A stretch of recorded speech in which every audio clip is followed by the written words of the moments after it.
हमारे YouTube channel welcome Bharat में आपका बहुत बहुत स्वागत है। हमारी वीडियो को लाइक करें और चैनल को सब्सक्राइब करें। डियर स्टूडेंट्स एंड फ्रेंड्स, आशा करता हूँ आप इस महामारी के समय में अपने आप को सुरक्षित रखेंगे, अपना बचाव करेंगे, अपने परिवार का बचाव करेंगे, उन्हें समझाएंगे। जो नियम और जो प्रिकॉशंस जो हैं बताई जाती हैं टीवी पर या अन्य माध्यमों से, वो आप फॉलो करेंगे। अब आज मैं आपको बहुत महत्वपूर्ण टॉपिक चल कुंडली धारामापी के बारे में समझाऊंगा। इसकी रचना, इसका सिद्धांत और इसकी जो कार्यविधि है वो आपको बताऊंगा। तो ये जो चल कुंडली धारामापी है, इसे सस्पेंडेड कॉइल गैल्वेनोमीटर कहा जाता है और ये दो प्रकार का होता है, निलंबित कुंडली धारामापी और किलकित कुंडली धारामापी। इसका जो सिद्धांत है, इससे पहले जो मैंने आपको पढ़ाया था कि जब हम बाह्य चुंबकीय क्षेत्र में किसी धारावाही लूप या कुंडली को रखते हैं तो उस पर एक बल आघूर्ण कार्य करता है, जिसके कारण वो विक्षेपित हो जाती है, घूम जाती है। तो उसी सिद्धांत पर ये जो चल कुंडली धारामापी है ये कार्य करता है। ये दो प्रकार का होता है। इनका सिद्धांत और जो क्रियाविधि है दोनों की एक जैसी है, बस थोड़ा सा इनकी रचना में अंतर है। जो निलंबित कुंडली धारामापी है उसमें कुंडली को फास्फर ब्रॉन्ज, ये जो एक धातु होती है, उसकी पतली पत्ती से लटकाया जाता है। ये मैं आपको सब समझाऊंगा यहाँ। और जो इसका मैथमेटिकल पोर्शन है, गणितीय भाग है, उसको आपको अच्छी प्रकार से समझाऊंगा। और जो ये है जो कुंडली का विक्षेप है, जिससे हम देखते हैं कि धारा कितनी है, तो विक्षेप जो है कुंडली का लैंप और पैमाने की व्यवस्था से मापा जाता है। जबकि जो किलकित कुंडली धारामापी है,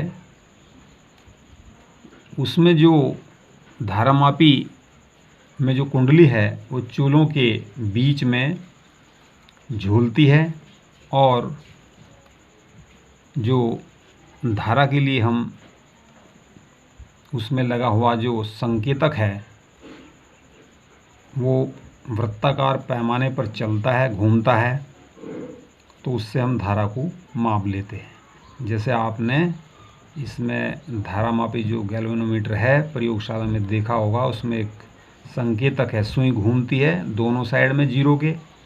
तो इसी प्रकार से वो इसी पर आधारित है। तो सबसे पहले हम लेते हैं निलंबित कुंडली धारामापी। तो इसमें क्या होता है, आप यहाँ देख रहे हैं, ये जो मैंने आपके सामने लिखा हुआ मैं दिखा रहा हूँ, इसका एकमात्र कारण ये है कि क्योंकि इतना ज़्यादा लिखने में समय लगता है, तो इसलिए मैंने ये लिखाया आपको, नोट्स आपके सामने रखा हुआ है। लेकिन मैं आपको ये सब समझाऊंगा कि कैसा होता है, कहाँ क्या चीज़ होती है, कैसे ये कार्य करता है, सब मैं आपको बताऊंगा। तो इसमें क्या होता है आप समझ लीजिए। इसका जो उपयोग है वो वैद्युत धारा के संसूचन यानी डिटेक्शन और उसके मापन यानी कितनी धारा है उसमें किया जाता है। और इसका जो सिद्धांत है वो मैंने आपको बताया है, चुंबकीय क्षेत्र में धारावाही कुंडली पर कार्यरत बल आघूर्ण पर आधारित है। ये सब मैंने पहली जो वीडियो है उसमें आपको बता दिया है। अब आप यहाँ समझ लीजिए इसमें ये क्या क्या होता है। यहाँ आप देख रहे हैं ये एक एल्यूमिनियम का फ्रेम है, आयताकार फ्रेम है।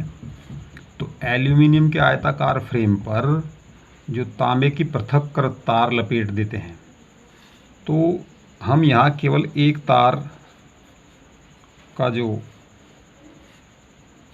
फेरा है वो यहाँ दर्शा रहे हैं, क्योंकि सारे तो संभव नहीं है। इसी प्रकार से ये पूरे फ्रेम पर लिपटे रहते हैं। एक यहाँ दर्पण है और इस प्रकार से यहाँ जो है ये जो कुंडली है ये फास्फर ब्रॉन्ज एक धातु होती है, मिश्र धातु होती है, उसके बहुत पतले तार से ये लटका दी जाती है। और यहाँ ये फास्फर ब्रॉन्ज, यहाँ ये मरोड़ टोपी होती है, ये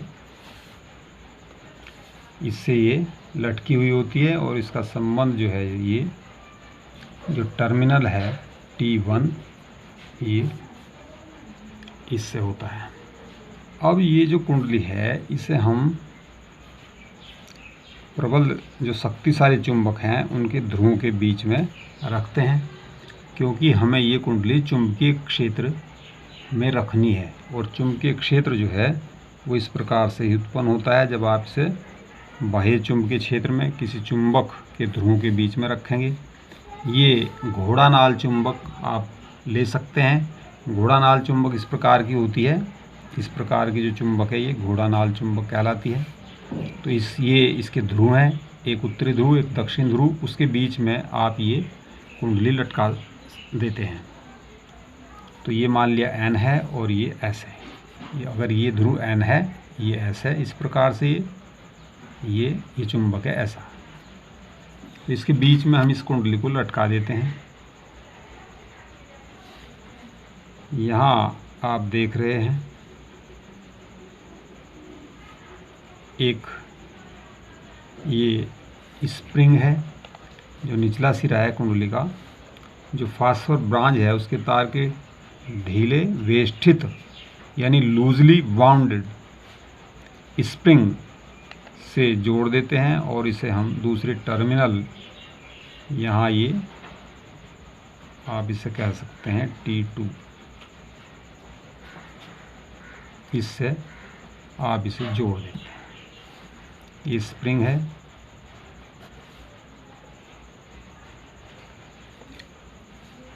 ये एल्यूमिनियम का फ्रेम है, एल्यूमिनियम का फ्रेम, और ये ऊपर जो है तांबे का तार है।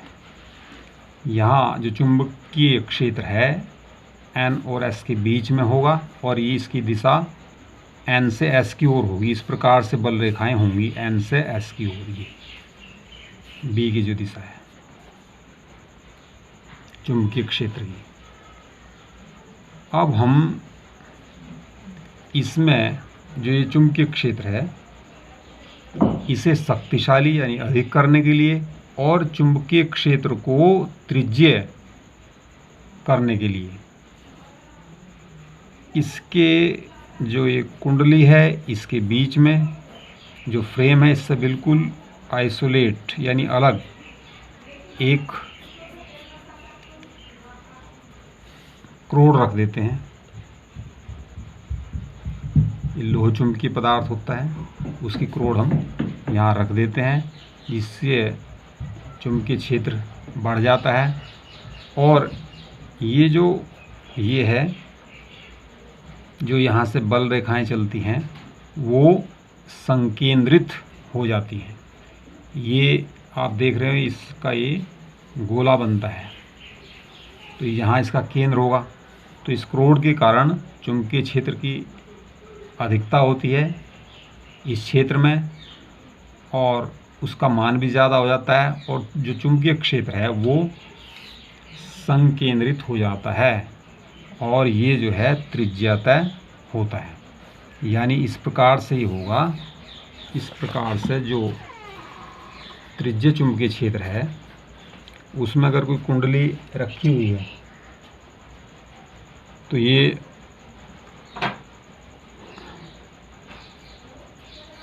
अगर कुंडली है तो इसकी जो चुंबकीय बल रेखाएं हैं वो इस प्रकार से होती हैं, त्रिज्यतः होती है। यहाँ अगर केंद्र है तो ये इस केंद्र की ओर दिष्ट होती है और इधर ये यहाँ इसी केंद्र से ऐसे निकलती है, ये होती है। इस प्रकार से यहाँ भी ऐसा ही चुंबकीय क्षेत्र हो जाता है। और ये उसमें मैंने दिखाया था कि बी जो कुंडली का जो चौड़ाई थी वो थी ये बी, और इस प्रकार से इस पर बल लगता है। ये बल ऊपर की ओर को लगता है एफ, और ये बल नीचे की ओर को लगता है एफ, ये। और इस प्रकार से कुंडली घूमती है बलयुग्म के कारण। तो ये त्रिज्या तय हो जाता है अगर ये एन है, ये एस है, और ये जो चुंबक हैं, चुंबक के जो ध्रुव हैं एन और एस, ये वृत्ताकार हैं या अवतल आकृति के हैं। तो ऐसी स्थिति ही यहाँ बनती है। ये दर्पण होता है, इसे एम लिख सकते हैं दर्पण को। जब ये फ्रेम जो है ये पूरा का पूरा घूमता है तो उसके साथ साथ ये दर्पण भी घूमता है। और जब ये दर्पण घूमता है तो इसका जो विक्षेप है एक लैंप तथा पैमाने के द्वारा पढ़ा जा सकता है। उसका एक एडजस्टमेंट होता है, तो उसके द्वारा हम इसके जो विक्षेप है उसे पढ़ सकते हैं। और ये जो सारा का सारा समायोजन है उसे हम एक बॉक्स के अंदर फिट कर देते हैं। इस प्रकार से ये निलंबित कुंडली धारामापी तैयार हो जाता है।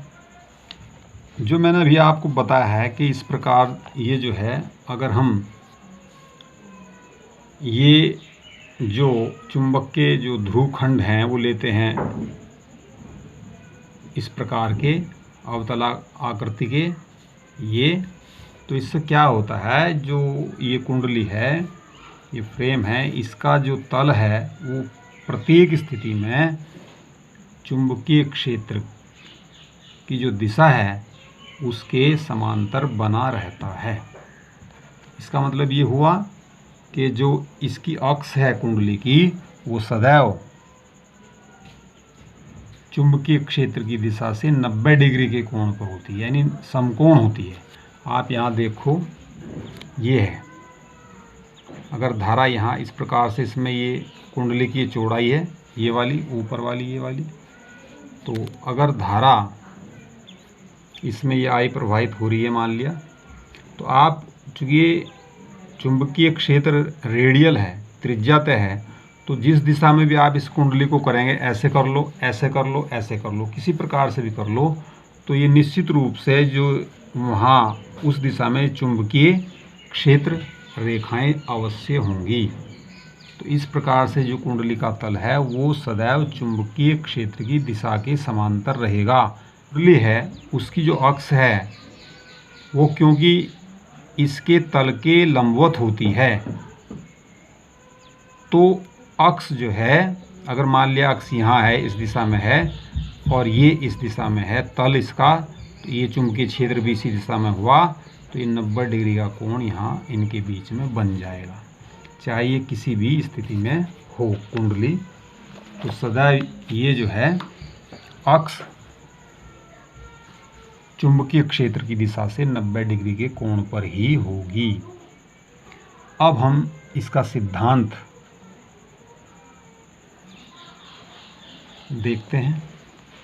सिद्धांत क्या है? जब इस कुंडली में धारा प्रवाहित की जाती है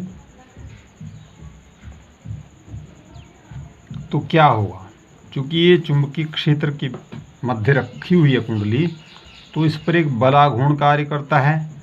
अगर चुंबकीय क्षेत्र B और जो कुंडली की अक्ष है उसके बीच कोण थीटा हो, तो टॉ बराबर होता है NIAB साइन थीटा। ये आप पिछली वीडियो में पढ़ चुके हैं।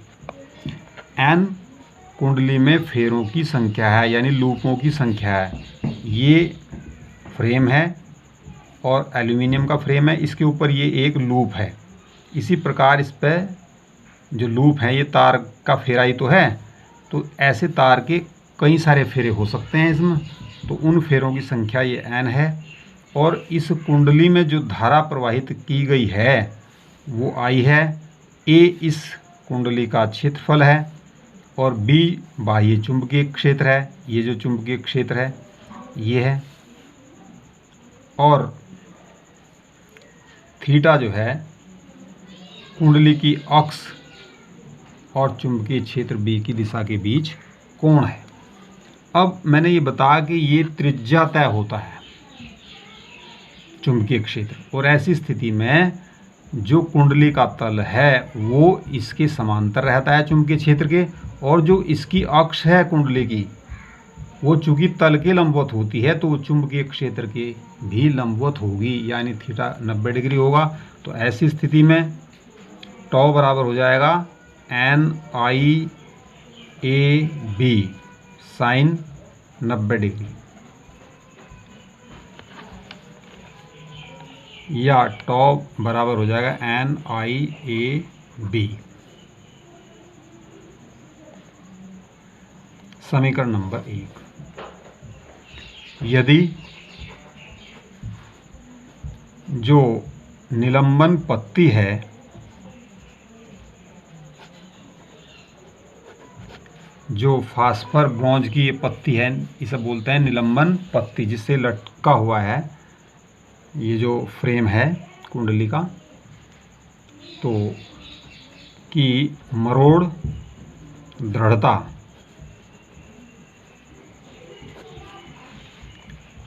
C हो, स्मॉल c, और पत्ती में ऐंठन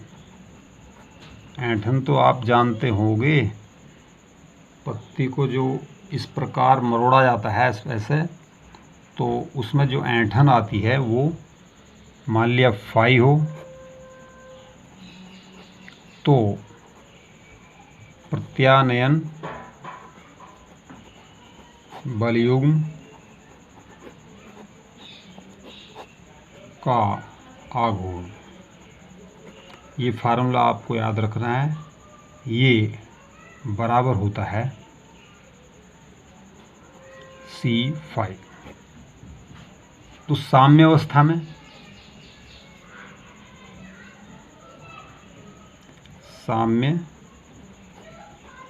में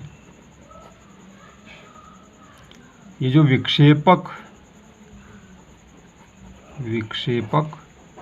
बलयुग्म का आघूर्ण बराबर होता है प्रत्यानयन बलयुग्म का आघूर्ण।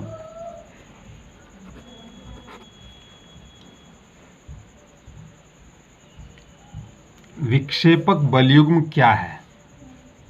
विक्षेपक बलयुग्म वो है जो हमने आपको पहले बताया था, ये टॉ है। ये जो फ्रेम है, ये जो कुंडली है, इसे घुमाने वाला जो बलयुग्म है वो कहलाता है विक्षेपक बलयुग्म। तो वो है टॉ बराबर NIAB। और जो आप जी ये कुंडली घूमती है और इसमें ऐंठन आती है, तो एक बलयुग्म इसके विपरीत दिशा में लगता है। जिस दिशा में ये कुंडली घूमती है उस दिशा के विपरीत इस पत्ती में जो ऐंठन है उसके कारण एक बलयुग्म कार्य करता है जो इस कुंडली को घूमने से रोकता है। और एक ऐसी स्थिति में जब ये दोनों बराबर हो जाते हैं तो ये कुंडली रुक जाती है उस जगह। तो वही स्थिति साम्य स्थिति कहलाती है, यह साम्य अवस्था कहलाती है। ऐसी स्थिति में दोनों जो बलयुग्म हैं उनके आघूर्ण हैं वो बराबर हो जाते हैं। तो यहाँ से ये तो हुआ NIAB और ये हुआ C5। आप समझ गए होंगे। एक तो वो बलयुग्म है जो चुंबकीय क्षेत्र में रखी जो धारावाही लूप है या कुंडली है उस पर बलयुग्म का आघूर्ण है। ये पहले वीडियो में मैंने बता दिया है, उसके कारण ये कुंडली घूमती है। तो एक तो ये उसे बोलते हैं विक्षेपक बलयुग्म का आघूर्ण, और एक ये है जो यहाँ जब ये कुंडली घूमेगी तो ये जिस तार से लटकी हुई है फास्फोरस ब्रांच के, इसमें ऐंठन पैदा होती है, और ऐंठन पैदा होने के कारण ये फिर जो है इसे विपरीत दिशा में घुमाने का प्रयास करती है। आप करके देख सकते हैं, किसी डोरी से कोई चीज़ आप लटकाएं और लटकाने के बाद उस डोरी को मरोड़ दें और मरोड़ कर छोड़ दें, तो आप देखोगे कि जितना आपने उसे घुमाया है उस डोरी से लटके हुए द्रव्यमान को, वस्तु को, तो छोड़ने पर वो वापस उल्टी दिशा में घूमती है। तो वो उसके कारण ही घूमती है, प्रत्यानयन बलयुग्म जो होता है ये उसके कारण घूमती है। तो जब ये दोनों बराबर हो जाते हैं तो ऐसी स्थिति साम्य स्थिति कहलाती है। और यहाँ से ये जो आई है, आई का मान हो जाएगा C5, तो ये ऊपर है, और ये NAB ये नीचे चला जाएगा, NAB, या I बराबर C/NAB, और यहाँ फाई आप लिखते हैं। तो किसी भी उपकरण के लिए, इस उपकरण के लिए जो C है ये नियत होता है, जो इसकी ऐंठन थी ये नियत होता है, पत्ती में जो ऐंठन आती है, और N ये संख्या है लूपों की या कुंडली में चक्करों की संख्या है, ये भी नियत होगी किसी उपकरण के लिए। A कुंडली का क्षेत्रफल है, लूप का क्षेत्रफल है, ये भी नियत होगा। B बाह्य चुंबकीय क्षेत्र है, ये भी नियत होगा। तो ये जो पूरी राशि है ये वाली, ये नियत होती है। तो इसे हम लिख सकते हैं I बराबर K, ये नियतांक है, और फाई। ये जो K है ये उपकरण का नियतांक है, जिसे धारा परिवर्तन गुणांक कहते हैं। और जो K का मान है वो आप देख रहे हैं, वो होगा C/NAB, ये होता है। ये जो ये है यहाँ आप देख रहे हैं, इस समीकरण है, इससे आप देख रहे हैं कि जो I है वो फाई के अनुक्रमानुपाती होती है। यानी जो धारा मापी में प्रवाहित धारा है वो उसमें उत्पन्न विक्षेप के अनुक्रमानुपाती होती है। जितना ज़्यादा विक्षेप होगा, सुई जितना ज़्यादा घूमेगी उतनी ही ज़्यादा धारा होगी। ये भी आप जानते हैं, प्रैक्टिकल में देखा होगा। वो जो सुई है वो चाहे इधर घूमे धारा मापी में या इधर घूमे, तो यहाँ ज़ीरो होता है इसमें बीच में, तो जिधर भी ये घूमती है उसी दिशा में धारा, जितना ज़्यादा ये घूमेगी उतनी ही ज़्यादा धारा होगी। अब हम निकालते हैं धारा मापी की धारा सुग्राहिता। धारा सुग्राहिता, तो धारा सुग्राहिता कुंडली में प्रति एकांक धारा के लिए उत्पन्न विक्षेप से ये धारा मापी की धारा सुग्राहिता मापी जाती है। प्रति एकांक धारा के लिए विक्षेप धारा सुग्राहिता, तो धारा सुग्राहिता ये हुई, हम इसे प्रदर्शित कर रहे हैं SI से, ये हुई φ/I। ये आप समझ गए होंगे। एकांक धारा के लिए विक्षेप, I धारा के लिए विक्षेप तो मान लिया फाई है, ये ऐसा निकल सकता है। I धारा के लिए विक्षेप है फाई, तो एकांक यानी 1 एम्पीयर धारा के लिए होगा φ/I। इसे ही हम कहते हैं धारा सुग्राहिता। तो I का जो मान है वो आप देख रहे हैं, ये 5 हुआ, और यहाँ जो I का मान है ये हुआ C5/NAB। 5 से 5 कैंसिल, तो तो SI बराबर हुआ NAB/C। ये धारा सुग्राहिता। जो धारामापी की धारा सुग्राहिता है वो कुंडली में फेरों की संख्या बढ़ाकर, कुंडली का क्षेत्रफल बढ़ाकर और बाह्य चुंबकीय क्षेत्र बढ़ाकर बढ़ाई जा सकती है। और जो ऐंठन है, तार में जो ऐंठन है, उसे कम करके भी बढ़ाई जा सकती है, क्योंकि ये उसके व्युत्क्रम अनुपात में है, उल्टे अनुपात में है। तो ये कम होगा तो ये धारा सुग्राहिता बढ़ जाएगी। अब है वोल्टेज सुग्राहिता। वोल्टेज सुग्राहिता, जैसे धारा सुग्राहिता है वैसे ही वोल्टेज जो सुग्राहिता है SV से हम प्रदर्शित करते हैं और ये हो जाएगी φ/V। और आप जानते हैं φ/V, V का मतलब वोल्टेज, और वोल्टेज बराबर होता है IR। अगर प्रतिरोध R हो कुंडली का तो ऐसी स्थिति में V का मान हो जाएगा IR। तो जब हम इसका I का मान रख देंगे, ये हो जाएगा φ/I। I का मान यहाँ से रखेंगे C φ/NAB, ये ऊपर चला जाएगा NAB, और ये R यहाँ है, फाई से फिर फाई कैंसिल, तो SV बराबर हो जाएगा NAB/CR।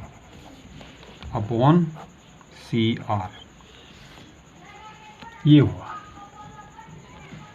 तो इसमें अगर आपको वोल्टेज सुग्राहिता बढ़ानी है इसकी, तो N का मान बढ़ेगा, यानी चक्करों की संख्या बढ़ेगी कुंडली का क्षेत्रफल बढ़ेगा, चुंबकीय क्षेत्र बढ़ेगा। इसे बढ़ा करके आप SV का मान बढ़ा सकते हैं, और प्रतिरोध घटा करके या C का मान कम करके भी आप जो वोल्टेज सुग्राहिता है उसे बढ़ा सकते हैं।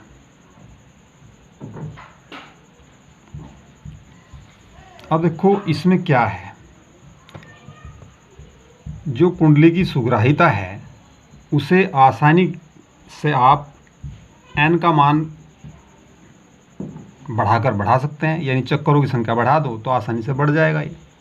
परंतु अगर हमने चक्करों की संख्या बढ़ा दी, N का मान बढ़ा दिया, तो आप देखोगे लूप कई सारे हो जाएंगे, बढ़ जाएंगे कुंडली के, तो तार की लंबाई बढ़ जाएगी। ये तांबे के तार ही तो हैं, तार की लंबाई बढ़ने से R का मान बढ़ जाएगा, यानी और जब प्रतिरोध R का मान बढ़ जाएगा तो सुग्राहिता SV का मान कम हो जाएगा।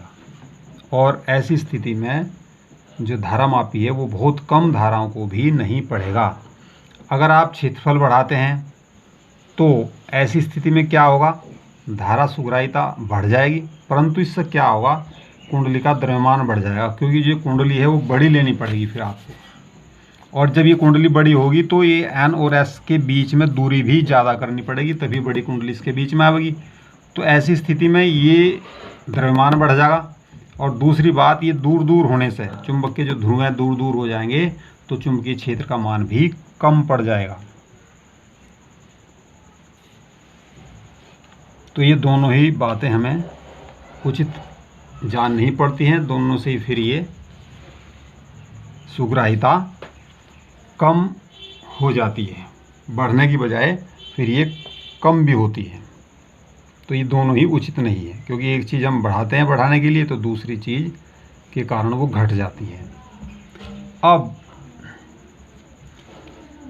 इसका फिर आसान तरीका क्या है, अगर हमें सुग्राहिता बढ़ानी है तो सबसे आसान तरीका क्या है, आप चुंबकीय क्षेत्र को बढ़ा दीजिए।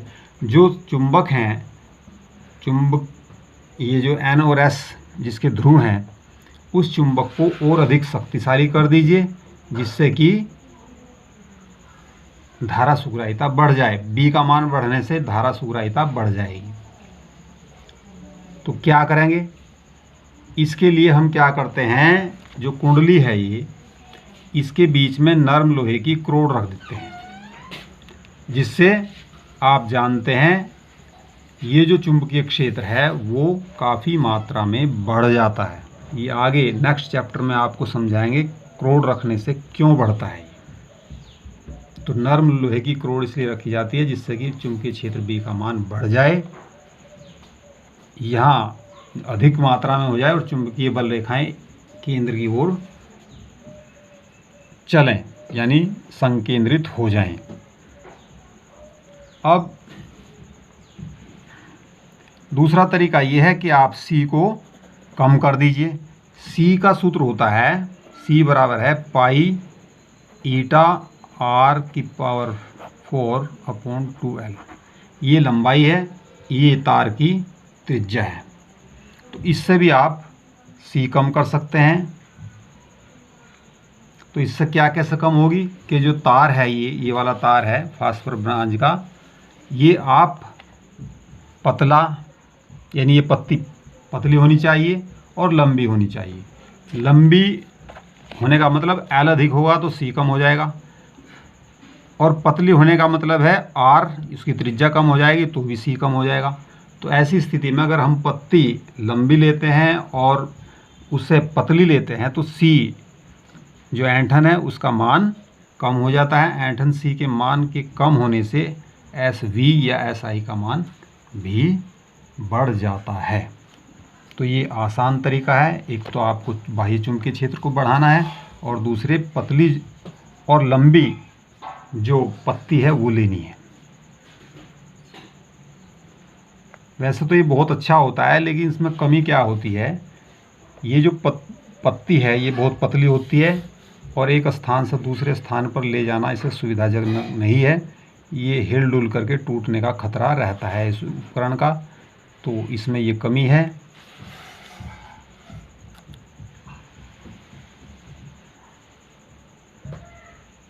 अब दूसरा है किलकित कुंडली अथवा वेस्टर्न धारामापी। अब इसमें क्या है, इसका मैंने आपको बताया था सिद्धांत सेम है, रचना थोड़ी भिन्न है। रचना इसमें आप देख लीजिए, वही N और S ध्रुव हैं, ये अवतलाकार होते हैं, ये वाले आप देख रहे हैं, जिससे कि ये चुंबकीय क्षेत्र संकेंद्रित हो। और ये इसमें लोहे की क्रोड उसी प्रकार से रखी हुई है। यहाँ आप देख रहे हैं ये एक स्प्रिंग है और ये स्प्रिंग के द्वारा यहाँ ये T1 से ये जुड़ा हुआ है और यहाँ दूसरा स्प्रिंग है ये T2 से इसे जोड़ देते हैं। तो और ये आप देख रहे हैं ये जो क्रोड है, ये कुंडली है, इससे ये संकेतक लगा हुआ है, सुई लगी हुई है इस प्रकार से, और यहाँ ये वृत्ताकार पैमाना है। जब ये कुंडली घूमती है तो उसके साथ साथ ये जो संकेतक है ये घूम जाता है और इस पैमाने पर हम आसानी के साथ जो माप है धारा की वो पढ़ सकते हैं। ये जो कुंडली है यहाँ दो चूल होते हैं, आप देख रहे हैं दो चूल, एक तो ये और एक ये इन दोनों के बीच में लटकी हुई होती है। तो इस प्रकार से इसकी रचना में थोड़ा सा अंतर है, बाकी इसकी कार्यविधि सिद्धांत वही है, उसी सिद्धांत पर ही कार्य करता है और सब कुछ इसका वो निलंबित कुंडली धारामापी की तरह ही है, किलकित कुंडली धारामापी का भी या वेस्टर्न धारामापी का। तो आप इसकी रचना को थोड़ा समझ लीजिए, ये अलग है। इसमें क्या है, जब हम इस कुंडली में धारा प्रवाहित करते हैं I स्मॉल I, तो कुंडली पर एक विक्षेपक बलयुग्म टॉ बराबर NIAB लगता है, जो मैंने पहला आपको बता दिया है वही है। और कुंडली जो है घूमती है, स्प्रिंगे लिपट जाती हैं, ये स्प्रिंग है यहाँ से, जब ये घूमती है तो स्प्रिंग्स पे लिपट जाती है और कुंडली के इस घूर्णन का विरोध करती हैं। इस प्रकार से लिपटी हुई जो स्प्रिंग हैं ये इसके घूर्णन का विरोध करती हैं। विक्षेपक बलयुग्म के विरुद्ध एक प्रत्यानयन बलयुग्म कार्य करने लगता है, जो मैंने उसमें बताया था वही इसमें भी कार्य करता है। ये स्प्रिंगे है ना, ये दोनों, इनके कारण प्रत्यानयन बलयुग्म लगता है और ये दोनों बलयुग्म एक दूसरे के विपरीत हो जाते हैं। एक तो बलयुग्म है विक्षेपक बलयुग्म, जो धारा वाही जो कुंडली है उसे चुंबकीय क्षेत्र के बीच में रखने पर लगता है कुंडली पर, और दूसरा है ये यहाँ जब ये कुंडली घूमती है तो एक प्रत्यानयन बलयुग्म लगता है जो इसी के बराबर होता है और विपरीत दिशा में कार्य करता है। तो इसके कारण कुंडली जो है साम्य अवस्था में आ जाती है कुछ समय बाद, और ये सुई जो है घूम करके वहाँ रुक जाती है। तो इसे बोलते हैं जहाँ ये रुकती है कुंडली साम्य अवस्था। साम्य अवस्था में आप जानते हैं जो घूर्णन का कोण है, जो कुंडली के घूर्णन का कोण है, संकेतक द्वारा ये जो सुई है इसके द्वारा जो वृत्ताकार ये पैमाना लगा हुआ है इस पर पढ़ लिया जाता है। तो बाकी सब स्थिति वही है जो निलंबित कुंडली धारामापी की है। इस प्रकार से हमने आज आपको चल कुंडल धारामापी के बारे में समझाया, और मैं आपसे उम्मीद करता हूं कि आप में से जिन्होंने हमारे चैनल को सब्सक्राइब नहीं किया है वो चैनल को सब्सक्राइब कर ले, बेल आइकन दबा दे, जिससे सभी वीडियो आपको समय से प्राप्त हो सकें। और हमारी वीडियो को आप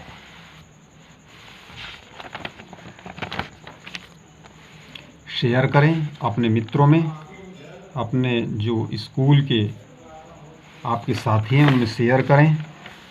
ये आप अगर लिखना चाहते हैं तो आप यहाँ से मैंने ये आपको दिखा रहा हूँ, आप स्क्रीनशॉट कर सकते हैं, आप लिख सकते हैं, क्योंकि इसमें ज़्यादा काम लिखने का ही है। ये संरचना हो गई है।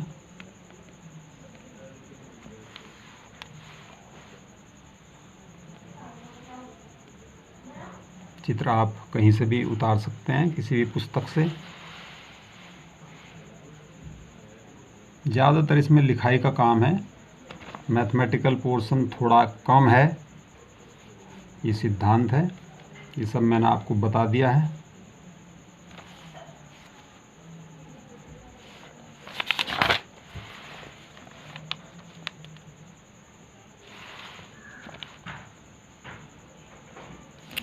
वोल्टेज सुग्राहिता,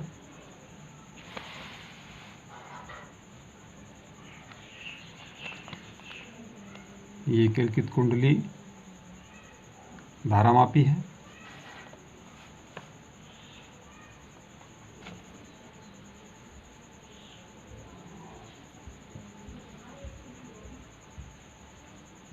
सभी मित्रों का, साथियों का, स्टूडेंट्स का धन्यवाद।